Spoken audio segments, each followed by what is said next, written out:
Hello student, आपका स्वागत है आपके अपने यूट्यूब चैनल संकल्प में। आज हम डिकोड करने वाले हैं संस्कृति एवं शिक्षण अधिकार अनुच्छेद 29 से लेकर 30 तक।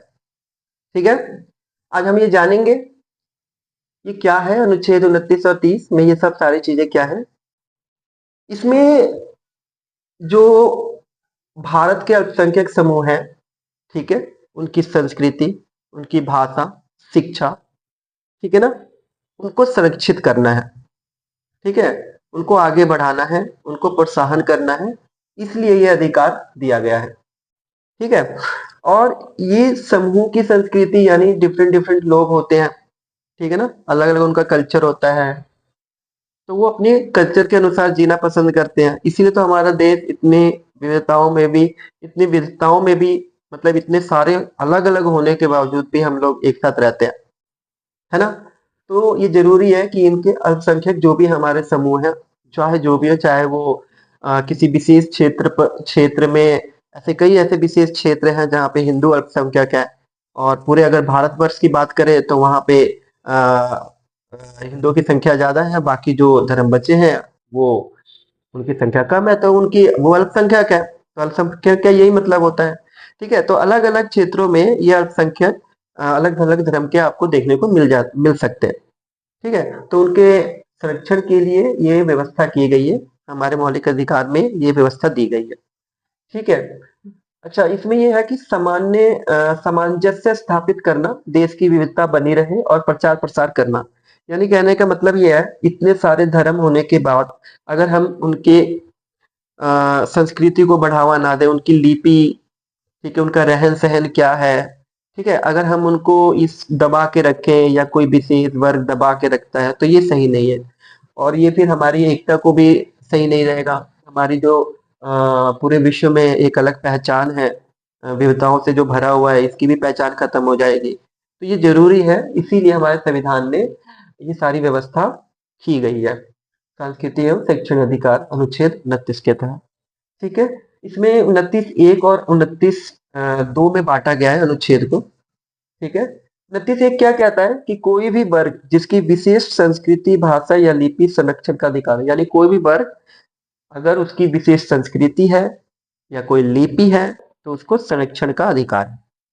ठीक है, अनुच्छेद 29, अगर अनुच्छेद 29 और भाग 2 की बात अगर हम बात करें, तो राज्य द्वारा संचालित सहायता प्राप्त शिक्षण संस्थाएं, अगर राज्य किसी भी प्रकार की शिक्षा संस्थाएं चला रही है, ठीक है, या फिर उनके द्वारा कोई ग्रुप चलाया जा रहा है, ठीक है ना, तो मूल वंश, जाति, धर्म व भाषा के आधार पर उसमें प्रवेश करने से किसी भी व्यक्ति को या किसी भी अल्पसंख्यक को मना नहीं किया जा सकता।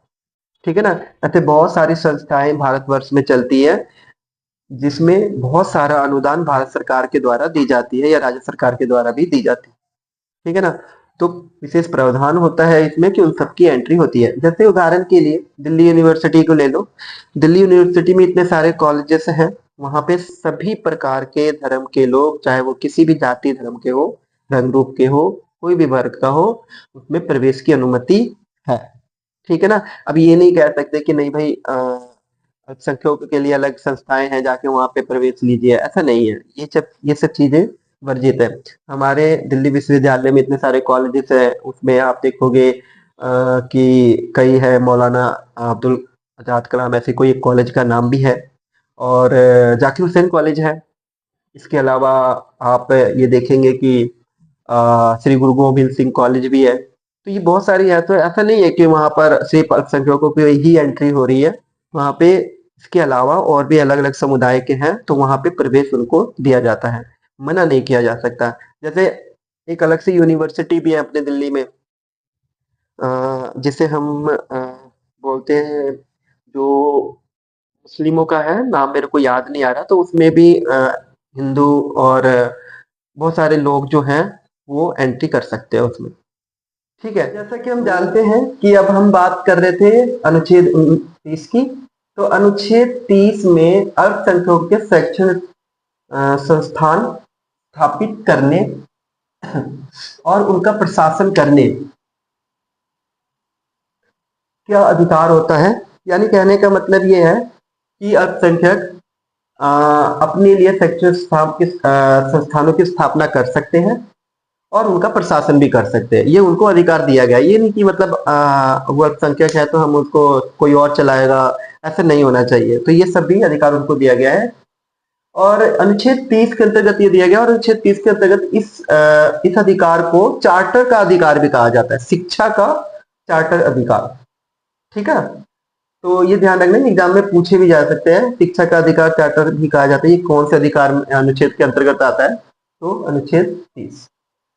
अगर हम अनुच्छेद 30 की बात करें, ठीक है, 30(1) की, क्योंकि इसके दो पार्ट है, 30(1), 30(2).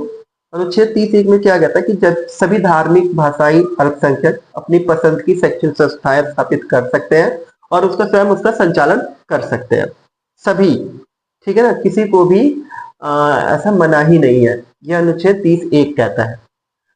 अनुच्छेद 30(2) क्या कहता है कि अगर किसी भी प्रकार का अनुदान अल्पसंख्यक संस्थाओं को देता है या उनके समूह को देता है, ठीक है ना, तो वो अनुदान देते समय किसी भी प्रकार का भेदभाव नहीं करेंगे।